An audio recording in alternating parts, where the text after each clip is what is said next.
everyone, welcome to Sweet Tomato Vine Homestead. I'm Linda. Today I'm in my kitchen and I am about to fix lunch, but I wanted to talk to you all about some of the things we were doing on the homestead to try to prepare for the temperatures that we're about to have. We are already in the 20s and we have a snow prediction for this evening. I don't know what exactly we're going to get because it has been said first we might get ice, then it says snow. So I'm hoping that it's just going to be some flurries, but we'll have to wait and see.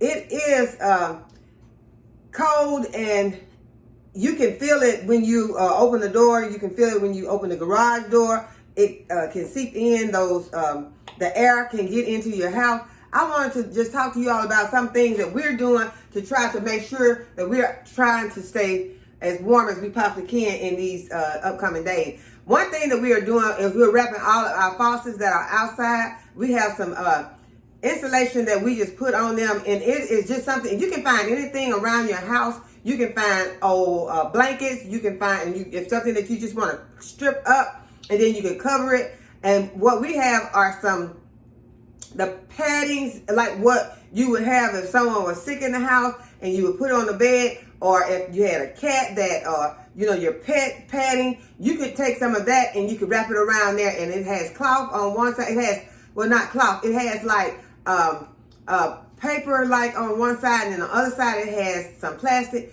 and we just taking that and we're wrapping it around those outside faucets, and then we're putting duct tape on it. Simple as that. Things that you can do that you may not have all of the best things that you would like to have to try to get your house ready for the weather, but there are some things that you can find around the house that you can make do with and make sure that you are keeping your family warm and keeping your home insulated and safe during these times to try to prevent the freezing and bursting pipes.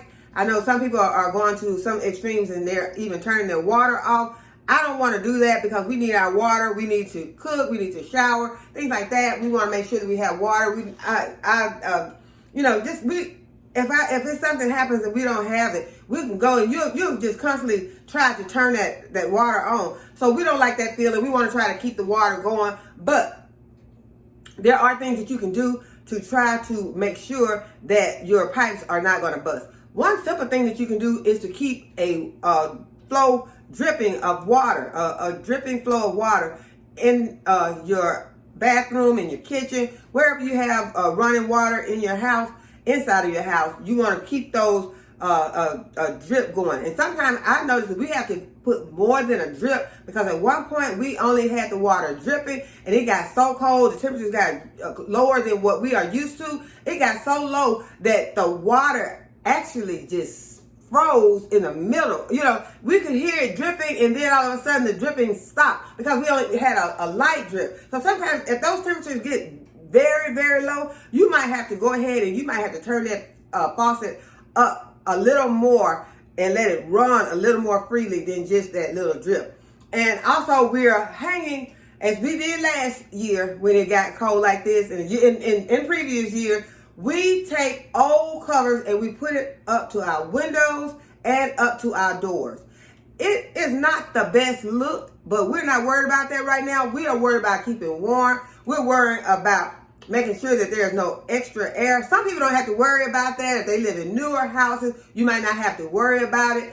But if you have windows that are old and there's air getting around it, you can put some weather stripping around it. But you can also, on the outside, but you put the weather stripping on the outside of your window or on the inside. But after you've done that, it still might feel cold depending on where you live. Some houses are older, and those older houses or those houses with those high ceilings, those houses are cold. And if you live in one of those, you might want to put the caulk on there. You might want to put something in the door, between your door and to make sure that there is no extra air seeping in. Sometimes we roll towels and put them between one door and the other door, between the exterior door and the interior door, and that is going to keep extra air from coming underneath your doors. So these are some things that you can do if you do not have all the other things that you need. But y'all, what I'm doing today is I am fixing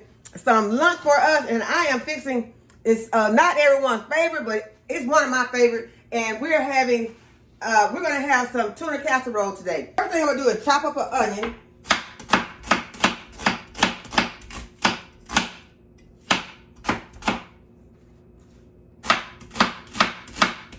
I'm gonna chop a whole onion because we like a lot of onion. That was a kind of big onion. I like a lot of onion, but I don't know, everybody else might not want that much onion. I'm gonna put this much, and then I can put the rest of them in a bag and save them for later. So I got my pan back here that I'm going to be sauteing these onions in, and I'm also going to be putting in some mushrooms. I'm going to be sauteing mushrooms, onions, and broccoli.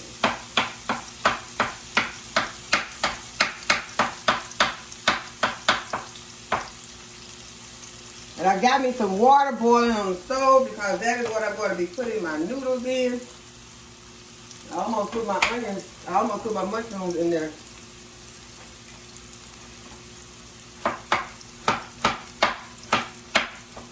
I'm going to give my broccoli a nice chop.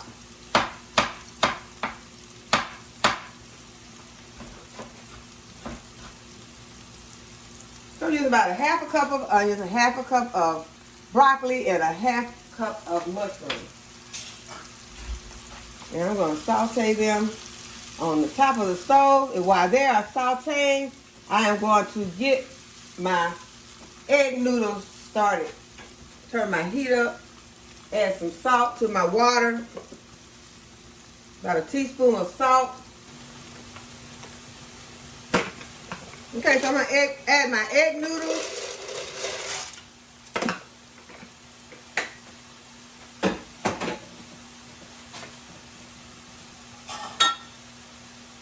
I'm going to give them a stir so that they don't stick together, and they're not going to have to cook for very long.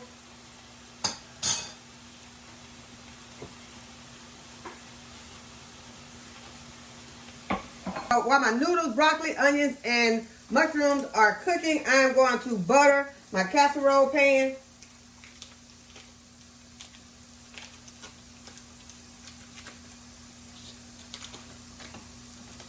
I'm just going to butter the bottom of the pan.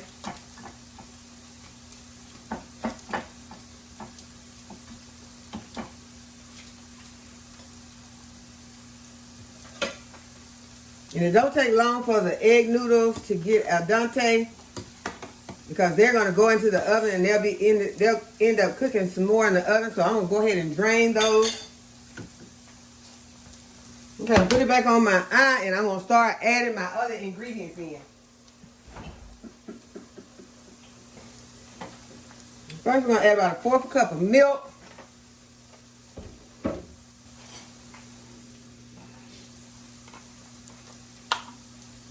Go ahead and turn my heat off on my vegetables.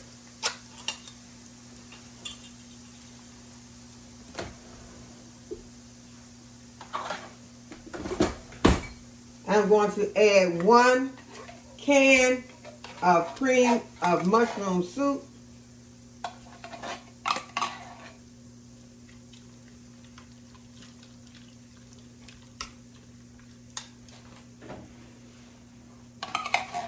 Make sure I get all of that out.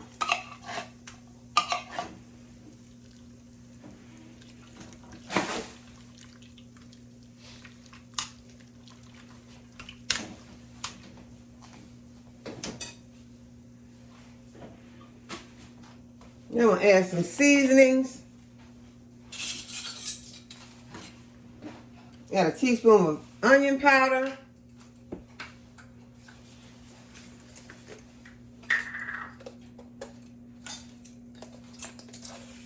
Teaspoon of minced onions.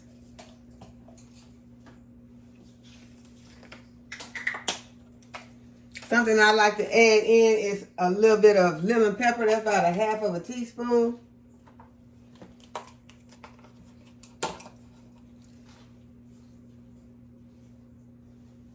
That's too much pepper. I'm going to do about a 1/2 teaspoon of black pepper.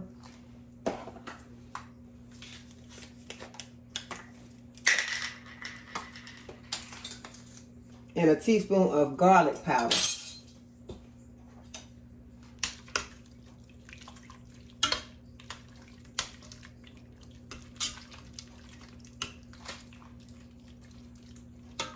I'm gonna add my vegetables in.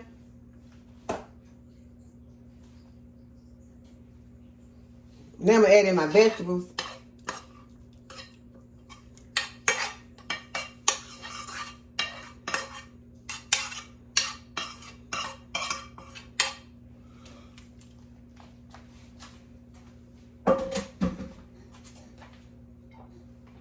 I'm adding in 2 cans of drained tuna that was in water.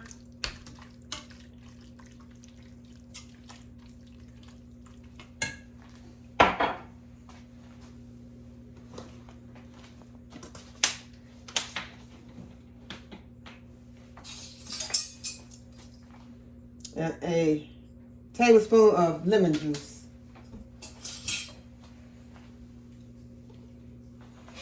Tablespoon of lemon juice.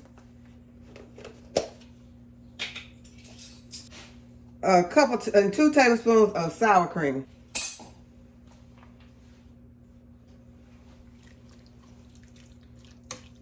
I'm gonna give all these ingredients a stir.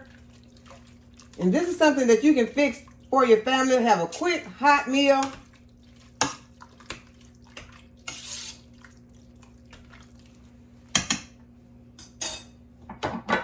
And then I'm going to pour it into my casserole dish.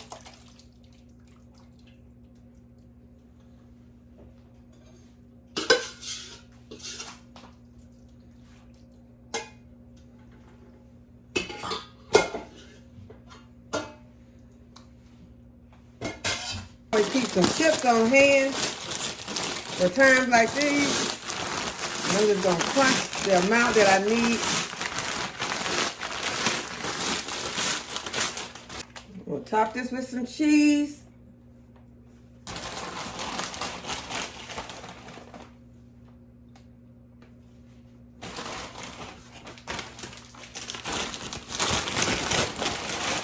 And then I'm going to top it with my crushed potato chips.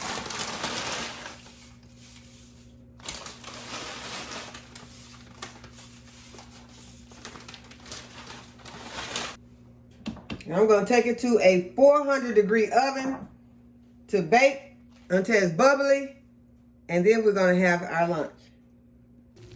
Okay, you all, the tuna casserole is out of the oven, and it is bubbling hot. You can hear it. And some of the chips on top have browned, so you know that the cheese is good and melted. So we're going to let this cool for just a few minutes, and then I'm going to taste it. The casserole has probably cooled down enough for me to get a taste. So I'm going to dip me out some. If you have some of that tuna that you have left in your pantry and you don't know what to do with the tuna, this is a good way to use that tuna in your noodles and just some things that you might have laying around in your pantry. Okay, so I have my casserole and I have some of my Jamaican sorrel kombucha with blueberries in it. And I'm going to give this casserole a taste. And it's still hot and it's cheesy.